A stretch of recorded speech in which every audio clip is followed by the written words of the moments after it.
Hello my dear students, I am Saurabh Kumar Pandey. तो ये video C G P T M interview guidance program जो है उसके रिगार्डिंग है।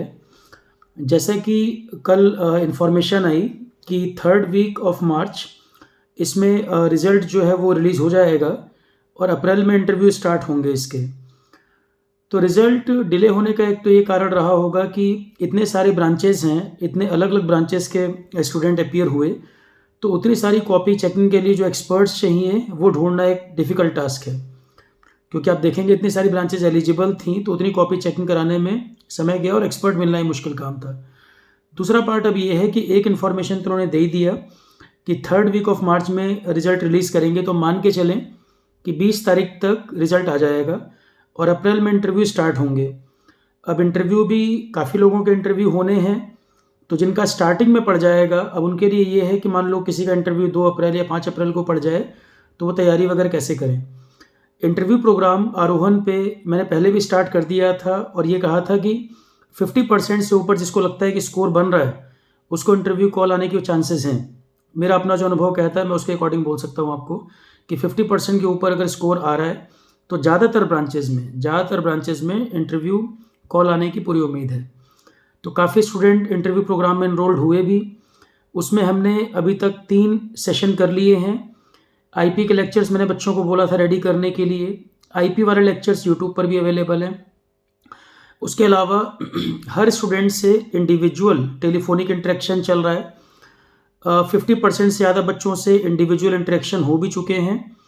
तो अब उसी प्रोग्राम को आगे बढ़ाएंगे क्योंकि अब जब क्लियर हो गया कि रिजल्ट कब आना है, इंटरव्यू कब स्टार्ट होने, तो थोड़ा सा स्पीड हम इसमें अब और बढ़ाएंगे। प्रोग्राम हमने पहले स्टार्ट कर दिया था, काफ़ी बच्चे तैयारी में लग भी गए हैं, प्रैक्टिस वगैरह शुरू कर चुके हैं। अब थोड़ा सा स्पीड हम और इसमें इन्हेंस करेंगे। तो C G P T M interview guidance program Aarohan पर जो चल रहा है उसमें कुछ लाइव सेशन हुए हैं। आईपी के लेक्चर्स वही होने वाले हैं जो अपने प्री मेंस में काम आए, इंटरव्यू में भी काम आएंगे। पेटेंट क्या होता है, ट्रेडमार्क क्या होता है, एक्ट कब बना था, अमेंडमेंट कब कब हुए, कितने साल के लिए पेटेंट दिया जाता है, ट्रेडमार्क, जीआई टैग, वो एरिया तो कॉमन रहेगा इंटरव्यू में भी।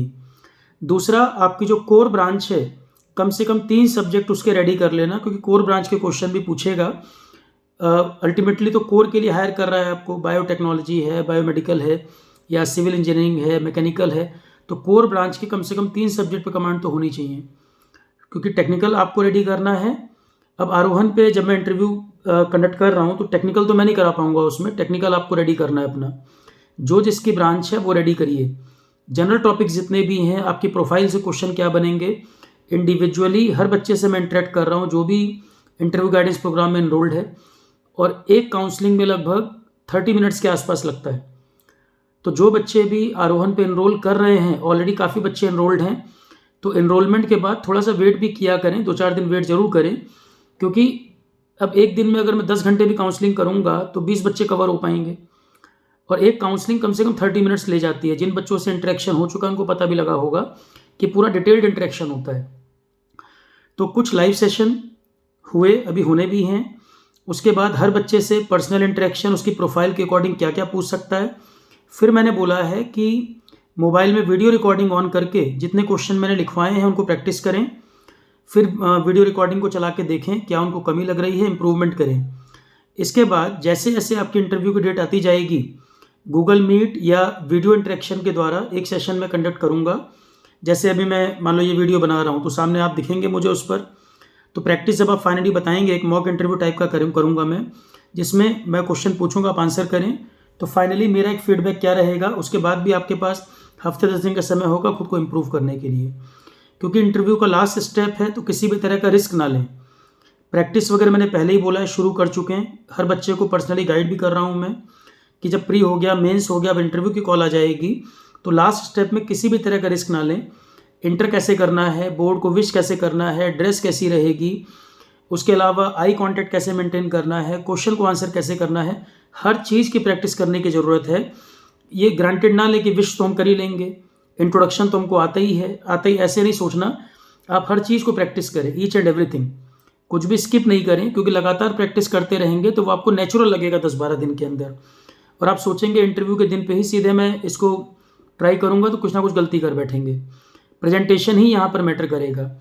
कुछ बच्चे कह रहे हैं कि सर इंटरव्यू में इन्होंने लिखा है कि जो प्री मेंस में आया है उस तरह से इंटरव्यू पूछेगा, एप्टी रीजनिंग थोड़ी पूछेगा आपसे, इंग्लिश थोड़ी ग्रामर पूछेगा वहाँ पर आपसे।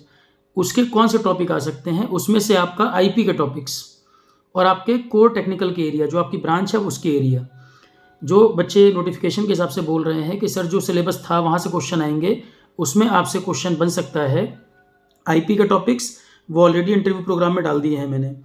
दूसरा, वहाँ से क्वेश्चन बन सकते हैं आपके टेक्निकल एरिया। तो मैं बोल ही रहा हूँ कि कोर के लिए हायर कर रहा है, तो जो कोर आपकी ब्रांच है उसके बारे में कम से कम 3 सब्जेक्ट आपके रेडी होने चाहिए। 2 एरिया वहाँ से आपके कॉमन रहेंगे। इंटरव्यू इंग्लिश में होगा, ये इन्होंने मेंशन किया हुआ है क्योंकि नेचर ऑफ वर्क इंग्लिश है, ठीक है। और 80% वेटेज आपका मेंस का ही रहने वाला है। मेन तो वही 80% वेटेज तो मेंस से ही लेंगे। तो इंटरव्यू में 100 मार्क्स का है। अगर आप नॉर्मल तरीके से भी चलें, सेफ स्कोर आप उसमें ला सकते हैं, बस ब्लंडर ना करें। तो वही ब्लंडर वगैरह मैं सारी चीज़ें इंडिविजुअल सबको बता रहा हूँ कि क्या क्या उसको डील करना है। दूसरा पॉइंट ये है कि अब जैसे आज 5 तारीख हो गई, अभी मेन फोकस मेरा लगातार इंटरव्यू गाइडेंस प्रोग्राम पर ही रहेगा कि जब यहाँ तक हम आगे बढ़ गए हैं तो कम से कम सिलेक्शन हम फाइनली कैसे एश्योर कर लें। जिन बच्चों को भी कॉल आएगी तो लास्ट स्टेप में किसी भी तरह की गलती ना करें। मेरे एंड से जो एफर्ट होना है और आपके एंड से भी जो एफर्ट होना है वो इस तरह से रहे कि सिलेक्शन हम फाइनली वहाँ पर कर पाएँ। नहीं तो उतनी मेहनत करने का फ़ायदा नहीं होगा लास्ट स्टेप में अगर हम चूक गए, ठीक है। और आरोहण पे जो भी कोर्सेज़ हैं, कुछ बच्चों को डाउट आ रहा है बार बार कि जो बैकएंड टीम शेयर कर रही है कोर्सेज़ वगैरह के रिगार्डिंग, जो भी कोर्स आरोहण के हैं उन सब पे ऑफ़र बढ़ा के 35% तक कर दी गई है। क्योंकि मेरा पर्पस यही है कि जो भी एग्ज़ाम हो रहे हैं मॉनेटरी बर्डन बच्चों पर ना आए, जिनको जो तैयारी करनी है वो कर सकें। लगातार ऑफ़र को एक्सटेंड भी किया गया और 35% तक एक्सटेंड कर दिया गया। अब कुछ लोग उससे ज़्यादा डिमांड करेंगे तो वो पॉसिबल नहीं है। और लास्ट एक पॉइंट ये है, CGPTM इंटरव्यू गाइडेंस वाला जो प्रोग्राम है वो ऑलरेडी बहुत नॉमिनल चार्जेस पे है। जितने एफर्ट उसमें लगेंगे उसमें 35% ऑफर पॉसिबल नहीं है कर पाना, तो उसमें वो एप्लीकेबल नहीं है। शुरू में हमने लगातार किया पर अब उसको और एक्सटेंड नहीं कर सकते। तो जो भी आरोहण पे कोर्सेज हैं सब में जो होली 35 करके कोड है वो सब में एप्लीकेबल है 35% ऑफर, एक्सेप्ट सिर्फ CGPTM इंटरव्यू गाइडेंस प्रोग्राम को छोड़कर।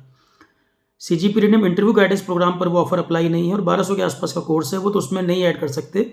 शुरू में चलाया भी था, बाकी सारे कोर्सेज के ऊपर वो ऑफर 35% वाला चल रहा है, ठीक है। तो जो भी डाउट है वो क्लियर करते चलें। और मैं बार बार कह रहा हूँ CGPTM में जितने वीडियो प्रोग्राम में डालते जा रहा हूँ मैं उनको सबको देखना है। कुछ लोग जॉब में हैं या कुछ लोग इंटरव्यू दे चुके हैं, वो ग्रांटेड ना लें इस बात को कि हम तो कर ही लेंगे, या प्रैक्टिस करने की क्या ज़रूरत है, प्रॉपर ड्रेस पहन के हम प्रैक्टिस क्या करें। कोई भी छोटी सी गलती कर बैठेंगे, मान लो बोर्ड को विश करने में गलती कर बैठेंगे, एंट्री सही नहीं होगी, बॉडी लैंग्वेज ठीक नहीं होगी, किसी क्वेश्चन पे आर्गूमेंट कर बैठेंगे, कई बार वो क्वेश्चन में प्रेशर डालेंगे आपके ऊपर, आप क्वेश्चन ठीक आंसर कर रहे होंगे वो प्रेशर डालेंगे, उसको हैंडल कैसे करना है, सारी चीज़ों की प्रैक्टिस करनी पड़ेगी। ये कोई रटाफिकेशन वाला काम नहीं है। और पर्सनैलिटी इंटरव्यू, पर्सनैलिटी कोई एक दिन में डेवलप नहीं होती, ये ग्रेजुअल चलने वाला फिनोमेना है। इसी रीज़न के साथ हमने पहले शुरू किया था प्रोग्राम। अच्छी बात यह है कि इन्होंने अभी भी टाइम दे दिया है हमें, प्रैक्टिस हम अभी से भी करेंगे। डेली 30 मिनट्स प्रैक्टिस करने की बात है, डेली 30 मिनट प्रैक्टिस करें। जितने क्वेश्चन मैं बताता हूँ इंटरव्यू के रिगार्डिंग, सामने किसी को बैठा दें, वो सारे क्वेश्चन पूछे, आप वीडियो रिकॉर्डिंग ऑन कर लें, सेशन के बाद वीडियो रिकॉर्डिंग चला के देखें आपको कमी क्या लग रही है और उसको इम्प्रूव करने की बात है। फिर एक लाइव सेशन हम भी रखेंगे, उसमें मैं बता दूंगा कहाँ पर और इम्प्रूव करने की बात है। पर प्रैक्टिस ज़रूर करें। डायरेक्टली इंटरव्यू में जाएंगे गलती करेंगे, प्रैक्टिस ज़रूर करें। जितनी प्रैक्टिस होगी उतना बेटर होगा। जो लोग जॉब में हैं ज़्यादातर इंटरव्यू उनका जॉब पर फोकस रहेगा, और टेक्निकल IPR के क्वेश्चन मैंने बताया वो तो आपको तैयार करने ही करने हैं क्योंकि वो क्वेश्चन आपसे पूछे जाएंगे।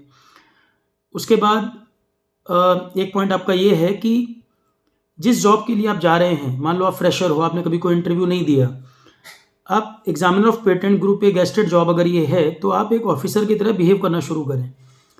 आप कॉलेज से पास आउट हुए, कैजुअली आप कुछ भी बोल जाते हैं, बोलचाल आपकी सही नहीं है, एब्यूजिव लैंग्वेज आप आपस में बोलते हैं, आप कहाँ पर गलती कर बैठोगे, कई बार आपका शब्दों पे कंट्रोल नहीं होता। आप क्योंकि लगातार इस तरह की भाषा बोलते रहते हैं, प्रैक्टिस आपकी उसी की हो रही है, गलती से आप कोई शब्द बोल बैठेंगे या एरोगेंस कहीं जाहिर कर देंगे, पूरा इंटरव्यू आप अपने नुकसान कर बैठेंगे। तो इसीलिए मैं बोल रहा हूँ बिहेव लाइक एन ऑफिसर। आप अपने आप को एक ऑफिसर मान के चलें।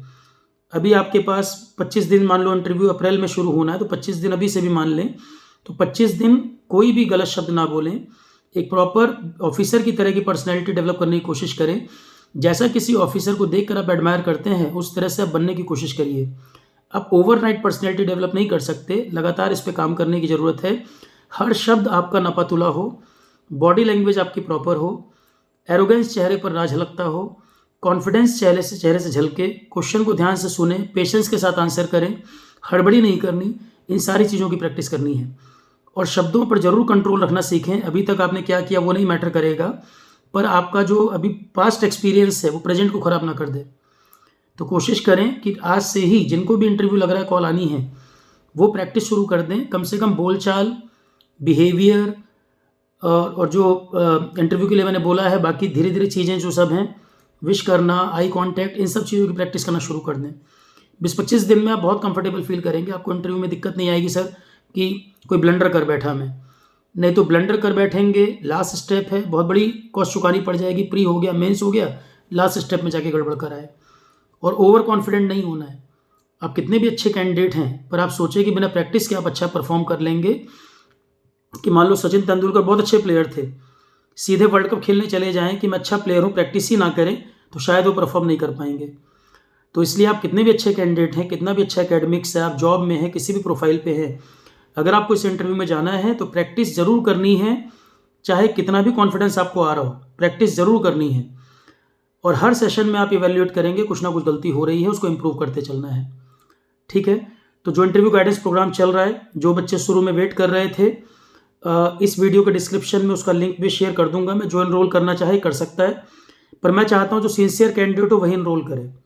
जो टाइम पास के लिए आना चाहता है वो 1 रुपये भी खर्च ना करे, और प्लीज़ एनरोल ना करे, क्योंकि हर कॉलिंग में मेरा बहुत टाइम जाता है। एक एक बच्चे पे मैं मेहनत कर रहा हूँ। मैं सेशन जो हम कर रहे हैं वो इसीलिए उस प्रोग्राम को फोकस कर रहा हूँ कि बच्चे फाइनली सेलेक्ट हो जाए इसमें। ना अपना टाइम ख़राब करे, ना मेरा टाइम ख़राब करे। जो सिंसियर कैंडिडेट है सिर्फ वही एनरोल करे। बाकी जिसको नहीं इंटरेस्ट है, जो सिंसियर नहीं है, ऐसा लगता है वो खुद से कर लेगा, वो प्लीज़ ना आए। जो आए वो टाइम 1 मिनट भी ना ख़राब करे, ना अपना ना हमारा। Okay students, all the best.